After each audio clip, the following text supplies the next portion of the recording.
Hello, everyone. I'm Emily Rose Heyer. I'm an integrative mind coach for moms. And today I want to share with you my 5 steps for creating a vision board. Today is actually January 11th, 2024, and it is the new moon tonight. Or today. And they say the smarter people out there about astrology, they say it is the best time to set intentions and to get clear about what you want. And I just helped my coach in a goal setting and vision board workshop yesterday.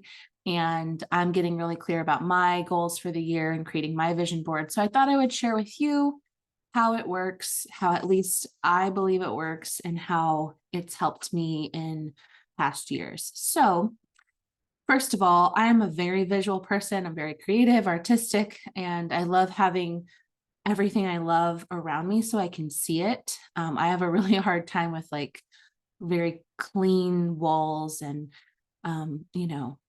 other people's art. I want to see my pictures, my art, my son's art. I like to see what really inspires me in my life. So vision boards are really cool. I have moved from kind of the old way of making a vision board, which is like flipping through magazines, trying to find pictures that represent your goals. That number one takes too long.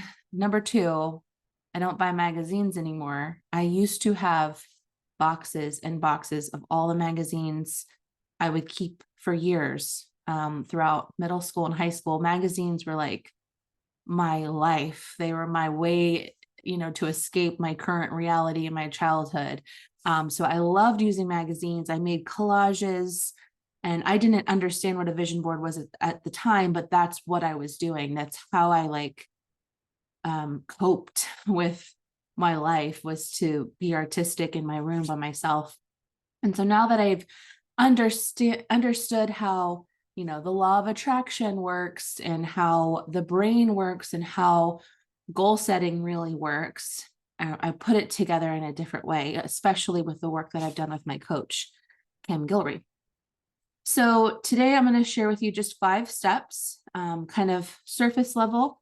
If you want some deeper help, you could sign up for the workshop we just did yesterday, or message me and we can talk about how we can help you. All right. So number 1 is to get very clear about your goals and why those things are important to you.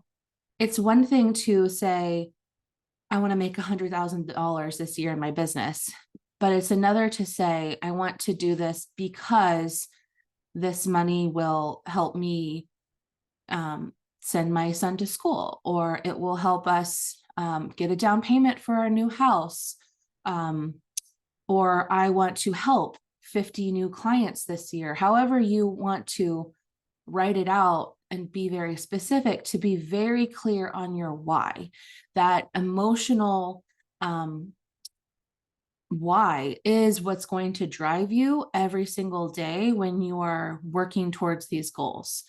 That law of attraction piece of it is also there when you are thinking about your emotional frequency, right? It's going to draw you closer to what you want. You have to be in that emotional frequency. So if you're just like, yeah, $100,000 sounds good, that's what everyone shoots for in business, so I guess that's what I should be shooting for. That's not going to work. I can tell you firsthand. If you are setting goals because of what you think other people should, or what other people want you to do, or looking at other successful people and trying to copy their goals without having a clear reason why, that will drive you forward, it's not going to work. Or you'll reach the goal and it will be in the wrong way for you. It won't be in a healthy way. And we want to reach our goals that are meant for us in a healthy, sustainable way. So that's number 1. Get clear on your goals and why you want those things. And then write some things down that you imagine yourself having, experiencing when you reach those goals Who will you be as that new person who has experienced those goals? So if I'm trying to make money in my business, or if I'm trying to create more connection in my marriage, what would that look like? What does that feel like? So write those things down. Kind of take a few minutes to visualize yourself having just deposited that last check in your business, or going on a date with your husband. How does that feel to be so connected? How does it feel to run a smooth household where you are reacting in a calm and connected way instead of yelling and fighting? How does that feel to you? And what does your life look like? Write down those items, those events. If you are looking to make $100,000 because you want a down payment on your house, what does that new house look like? Where is it? Like, get really specific on those things. So write a list about that. And then go find very specific images that match those things online. So this is where I've replaced using magazines, because, like I said, that takes too long to find what you're looking for. And the magazines are selling you something and they're telling you what to look at. Whereas you have the whole internet now. You can Google and get really specific about what you want. I typically use Pinterest as my search engine to collect images for this purpose. Obviously, I'm not selling my vision board to anyone, so I can use those images. But I also, as a creative designer, I've used canva.com to search for images and graphics and things like that that are very specific to what I'm looking for. So if I'm looking for, like, my goal for this year is creating an outdoor office for myself, kind of converting one of those sheds into a lovely little office studio for myself so I can have time alone. And so I search for studio shed, studio office, shed office, and I scrolled through some images and I found one that sparked an emotion in me. I actually got closer to the screen and was like, yes, that's what I want. So that's the kind of feeling you're looking for when you are looking for these specific images. You want that emotional response in the creative process of creating the vision board. And when you look at it every day, you want to have that emotional response because of your emotional frequency, and because emotions are what is actually driving your actions. So if you don't have that emotional response, you're not going to be taking the correct action towards those goals. So if I am feeling kind of lazy in the morning and I just want to sit around and watch TV, or I want to just kind of skip my chores list and I'm feeling blah. If I look at my vision board, if I write my goals down, I start to get that emotional, like, yeah, that feels great. I want those things. That desire, that feeling inside is what's actually going to get me off the couch, get in the shower, get started, like, do what I'm supposed to do, what I know I'm supposed to do to reach those goals. That emotion is what's driving your actions. That's very important. All right. And then, like I said, you need to have a practice of every single day writing down your goals, ideally in the morning and at night before you go to bed, and taking action on those goals. And when I say taking action, you can write out how you think you should get to those goals. Okay, so if I want to make so much money, and I'm talking about money because it's like, it's easy to have math around it. Like, if I want to make this much money, I have to sell these many products or serve these many clients, things like that.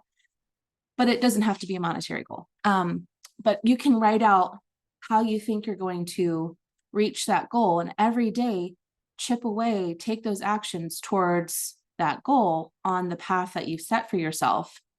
But also allowing the how to happen however it's supposed to be.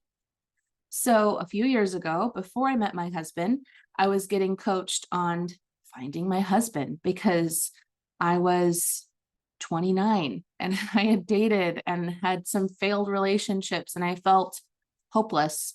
And I felt like I know how to make business happen. It's just math, but how do you like attract the right person to you? I was so clueless. And I was coached on getting very specific about who I wanted in my life and who I would be in the future as a wife to that very specific person. And then letting it go and allowing him to show up in my life however he would, not being attached to the specific path I think it should be. I always thought it would be the best and most romantic way to meet my husband if I was sitting at Barnes and Noble and I was reading a book and he just comes by and says, "Oh, I love that book too. Can I buy you a coffee?" And then we suddenly like fall in love and the rest is history. I don't know why, but that was always my fantasy, spending so much time in Barnes and Noble growing up. And so I would go to Barnes and Noble and hang out and be like, "Where is he? Where is he?" And I was like so attached to that being the way. I probably didn't put out great vibes. It was probably very needy vibes at Barnes and Noble. So I was coached on letting go of how.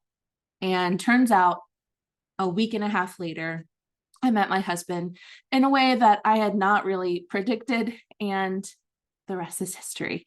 So that is a huge lesson, is that when you're writing out your goals and when you're creating a vision board, you're setting your intentions, it's the new moon, you're all open and great. Remember that the next day, you can't be attached to the how. You have to let it go. Let the magic happen however it's supposed to happen. You do your part and let the universe, God, however you believe, let them do their part. And you're co-creating. This isn't a co-creation experience.